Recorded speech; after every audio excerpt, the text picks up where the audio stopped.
Ես խնդրանքով դիմում եմ պարոն Փաշինյանին եւ կառավարությանը, որ մեր այդ հարցին լուծում տա, 23 տարի աշխատում ենք ես այս հիմնարկում, մեր եկամտի միակ աղբյուրը այս հիմնարկից է։ Ուստի խնդրում եմ թող շուտ բացենք, աշխատենք, ի վիճակի չենք, չէ՞ որ մեր եկամտի միակ աղբյուրն է, 100 մի ցավ ունենք, 100 մի դարդ ունենք, այդ ֆինանսը, այդ եկամտով ենք մենք կարում մեր ընտանիքը ապահովենք, խնդրում ենք պարոն Փաշինյանի եւ կառավարության այս հարցին լուծում տա։ Ուրիշ ոչ մի բան չեմ կարաս, անընդհատ գալիս ենք, ես առաջի դեպքն որ այս 23 տարվա մեջ այս դեպքը լինում է։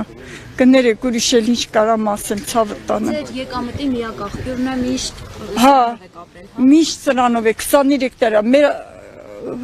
շեֆերը միշտ ժամանակին աշխատավարձերը տվել են, մեր բանվորներից նկատմամբ հարգալից են եղել, ուղղակի պարոն Փաշինյան, եթե հնարավոր է, եթե լսում եք, խնդրում ենք ուղղակի, բացեք մեր գործարանը, որ կարանք մենք ապրենք, մենք մտնենք հունի մեջ, չգիտեմ ինչ ասեմ։ Դուք որպես ինչ եք աշխատում։ Հավաքարար։ Հավաքարար եմ աշխատում, բայց միշտ հարգանքով են վերաբերվել շեֆերը մեզ հետ, շատ լավ է եղել, ուրիշ ոչ մի բան չեմ կարող ասեմ, աշխատավարձերի ժամանակին ստացել ենք, ուղղակի պարոն Փաշինյանը թող վերանայի այս հարցը լուծում տա, այդքան մի բան եմ խնդրում, ուրիշ ոչ մի բան, կներեք։